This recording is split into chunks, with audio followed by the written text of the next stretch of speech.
You know, Family Guy has some surprisingly accurate references to dog behavior. So today we're checking out the best of Brian Griffin. How is it you think you know everything anyway? You don't even understand your feelings for the mailman. You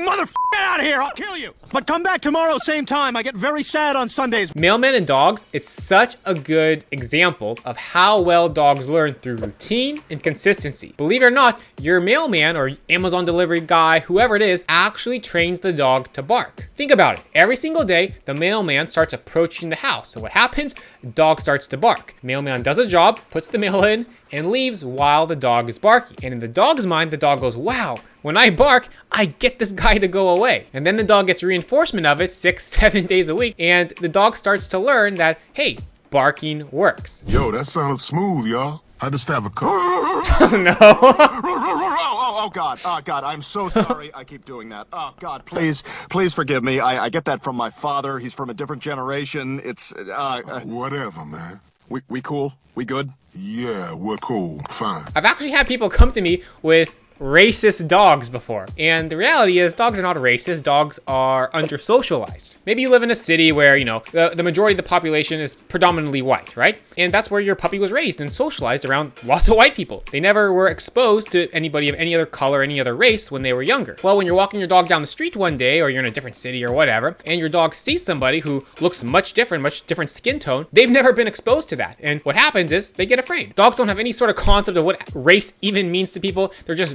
going literally off a visual cue of what they see. I've always seen this and I know what it is, but I've never seen this, so I'm afraid. Hey, get out of here. This is my house. Oh no. Oh my God, Brian, what happened? Who did this to you? See Peter gonna do it? You son of a bitch! There's actually been studies done on how animals interact with mirrors and if they can recognize that what they're seeing is actually them. Dogs, unfortunately, are one of the animals that don't recognize and can't understand that what they're seeing is actually themselves. The dog park? Here, girl.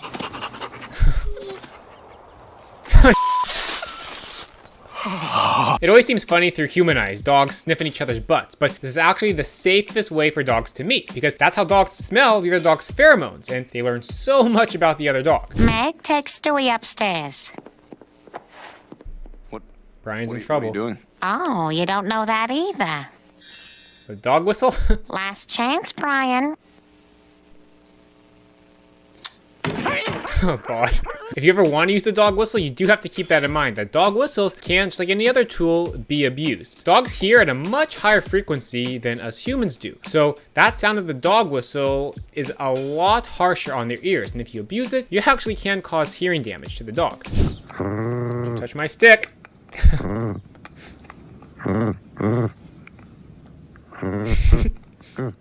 Classic case of a resource guarding. We're making a musical. It's a musical case of resource guarding. The whole reason that dogs guard something, whether it's food or toys or even their bed, or they can guard people, it's all about fear. The fear that the dog has something of value to them and that when they see the hand coming in or the person approaching, that they're going to take it away. So when we have a dog or a puppy that has a resource guarding issue, we want to always address the underlying fear first. I have a whole video on how to do this if you happen to have a dog or a puppy that shows that kind of behavior. Just both watch TV and nothing else. Sounds good to me. I'm glad you think it sounds good. Uh-oh. What's he planning to do to Brian? It's nice to watch TV when you have nothing else to do, isn't it? Yeah. You always have to act nice and calm before the dog, because you know something's gonna happen. Treats, pills. Get away from me! This is for your benefit, so just go limp and you touch my ass, I swear to God, I'll kill you! Oh no, it's going up the back end. Oh shit. Oh god. What the hell? You bit me! You're damn right I did! When your own dog is sick or injured, it is not uncommon or unnatural for them to try to bite you because they're in pain and they don't know what's going on. A dog that has something medically wrong with them and bites is not a cause for concern. It does not mean you have an aggressive dog. It means that we have a dog that was injured and they were just reacting like a dog should when there's something wrong. Damn these worms. Oh, this itch. Oh, he's got worms. Poor Brian. Just some Pilates. Don't lie to me, Brian. I know what this is. You're looking for an ass race. First Not one an to- ass race. Anytime you see your dog scooting their butt. Could be worms, but it also could be a sign of dog having impacted anal gland. Always make sure you take them to the vet, have it checked out. Yes, I would like. Play I would fetch? like it, please. Yeah, Yes. you want this, huh? You want the ball? Yes, I would like to have it very You much. want it, huh? You want the ball? Yeah, I would enjoy. It is ridiculous how much we talk to our dogs like that. Aw, she got I'm it. sorry, Lois. I was mistaken. I thought you threw the ball, but I can see now you still have it. Go get the ball. Hey, there's another dog in that This car. does happen Hey, a are you lot. seeing that? Hey, other dog. You want a treat? You want a treat, boy? That's good. But you really have one, right? Oh yeah. Gotta make that tail wag when you're happy. And I'll give you a bath. No. Sorry. And I'll let you go for a ride in the car. You better not be lying. Do you want to sleep in the bed with us? Yes. Oh, I never get to. Oh god. So a wagging tail, a lot of the time does mean a happy dog. But remember, sometimes a wagging tail can actually be a sign of aggression. The way the dog's tail wags is actually the indicator you want to look for, not whether or not the tail's moving. That's a great idea. Thanks. Is it new tennis ball great? It's 3 new tennis balls. Great. 3 new tennis I'm balls. gonna get them all. I'm gonna get them all. Using tennis balls for your dog, I know it's a very common thing, but we actually have to be very careful because it has some potential dangers. First of all, there's choking hazards. If the dog rips it up or pulls off kind of whatever that weird hair material that tennis balls are made out of, they could potentially choke on. The bigger concern though is all of the chemicals that go into making tennis balls, right? Tennis balls are not designed for dogs to chew on. You can opt for balls that are made specifically for dogs. Brian's got his rope toy.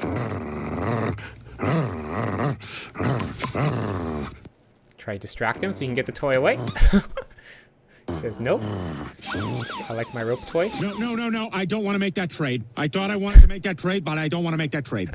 Great point here again. Anytime you want to take something away from the dog, you should always trade them of something of higher value. That way they don't learn that when you come to take something away, it's a bad thing. The accident got me thinking about how uncertain life is and how suddenly it can be taken away. You're gonna feel back to normal in no time. Here, have some food. Oh no. I'm not hungry. Here comes the gravy. Oh god.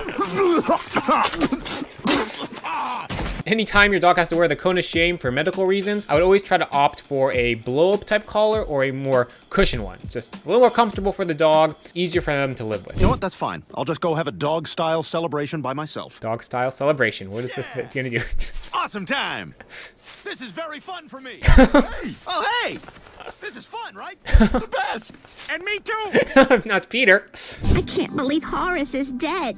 I can't believe we left Brian in the car with the windows up. Oh no.